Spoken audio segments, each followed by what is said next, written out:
composing is really about listening. And with film score, I think I've just been so affected by movies and growing up in the 80s and growing up with Star Wars and Back to the Future and Blade Runner and E.T. and Indiana Jones, you know, and the Goonies. I mean, it's, you know, it's like, it was an amazing time for cinema and for film scores. You know, I don't know that a lot of those movies would be what they are without the music. Well, I'm sure that everybody listening to this, including myself, as you're listing off those movies, we might not necessarily be thinking about the specific scenes in the movie, but we're thinking about the theme, right? You know, like we're thinking about the music that connects our emotions to the storyline, right? Mm-hmm. Yeah, and so if I have a film, then my job is to turn off the music and watch it and react and try to be sensitive to like kind of longing might arise in me in terms of how I want it to feel. Do I want it to have more of a sense of action or adventure or mystery or tension or love or soaring? You know, all of those things I need to be able to track internally in myself, right? So my body is a laboratory and I'm just trying to be sensitive to the signals that it's telling me, and then kind of process that through a combination of, I don't know, trying to get at what emotionally feels good and what intellectually might be appropriate. I mean, coming back to talking about Michael Dana, I remember there was a film and he was really struggling to find the intellectual way in. Because once you find the intellectual way in, it tells you about instrumentation. It tells you about what era of music. When talking about standing on the shoulders of giants, your intellectual way in is your map of what giants am I going to stand on? How am I going to stand on them? And that informs so much. It can inform the sense of pace, the instrumentation, the musical structure, the kind of chords that you're using, the kind of scales you might be using. I mean, all of those things have an intellectual underpinning that can make sense. And when you find that, it's such a huge relief. You feel like you've kind of cracked the code of the film, and then your job is to channel your emotions through it. And I remember he was struggling, trying to find his way in with this film score. And I just remember, and I said to him, don't you just want to sit down and write something that feels right? It just feels emotionally right? And he was like, no. I didn't understand it. And it was on that film. And I remember he came out one day and he said, I did it. I figured it out. And he told me what it was. And I just thought, wow, I never would have thought that, but I saw the value in it. And I think that is then a structure. You still have to hit at the right emotion, but then you have a container for it. So I've adopted that. And when a movie comes and hits my desk, my job is to find an angle with it, an angle that makes sense intellectually, and then channel what I feel I want to be feeling in those scenes and try to scratch at it. And I'm not always right, by the way. I mean, you know, as composers, you know, we get to sit back and have most of the world hear our last version, you know, or the best version.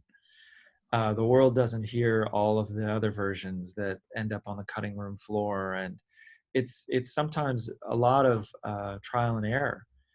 And sometimes I'm so convinced of something, but a director's like, no, it's totally wrong. Or maybe the director is convinced about something and the producer is like, no. And, you know, it's a weird process making a film score. Sometimes you don't have that many cooks in the kitchen, but sometimes there are a lot of cooks in the kitchen. And when there's a lot of cooks in the kitchen, chances of things getting really diluted and difficult go up. But, you know, in the end, I think for me,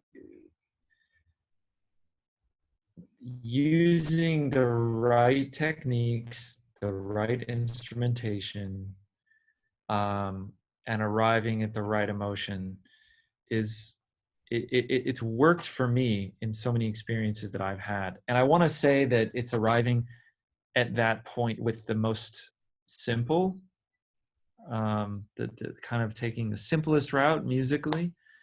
You know, you think about James Bond. I mean, John Barry was another huge influence, and it's somebody I grew up loving James Bond scores, and Dances with Wolves is one of my all-time favorite scores. And his music That's is good. so Yeah. simple and so beautiful. And Braveheart is another one. I mean, these are getting into 90s movies, but you know, I was still in high school when these movies were coming out and still developing a relationship with them. And I mean, Braveheart and Last of the Mohicans and Dances with Wolves. I mean, especially Dances with Wolves, like that score just transports me. Yeah. And it's actually Incredible. quite simple. I mean, a lot of John Barry's compositions are quite simple, and they're so effective for me, and they're stirring. And you know, we think about the texture, the complex textures of, you know, John Williams, and you know, and some of the schools that some of his music comes from, Stravinsky and things that are a bit more verbose and complex. And you know, I think that there's moments that seem memorable, but it's just a tune. It's a memorable tune. You know, we think about E.T. da da na na na na na na. Mm. You know, or we can, so, or Back to the Future, da na na na na na na na na. You know, these things are iconic because we can sing along. And going back to what your kind of first iteration of the question was, I started thinking about the human voice and how, you know, we're sensitive to the tonalities of how we communicate with each other. And even if we're not using words, you know, how animals communicate, you can tell when an animal is angry or when an animal is, um, you know, experiencing love. I mean, it might sound a lot different for different animals, but we can recognize these things. And I think that there's just an inherent, we're attuned just genetically to receive signals with sound in a way that it's a very highly developed sense. I mean, the nuances that we can detect in the way that someone delivers a line, in the way that a musician plays a phrase, it's like we are so attuned. It's like you can have the same thing said and it delivers a certain energy, and the same exact words delivered another way delivers another kind of energy. Mm. And I think that music is playing with that. It's playing with one of the most highly developed senses that we have, and it's so sensitive, and therefore when you manipulate it to create an emotional response, to maximize the emotional response, you can really blow it out for the human system. I mean, it can be a completely arresting experience to hear something that just, it gets past all of the words and the conscious mind, all of the thoughts, all of the worldly things, and it can just speak in a on a level that kind of nothing else can. And I've just had so many transcendent, you know, spiritual nearly experiences listening to music that, like, yeah, like I said, I couldn't resist. Mm.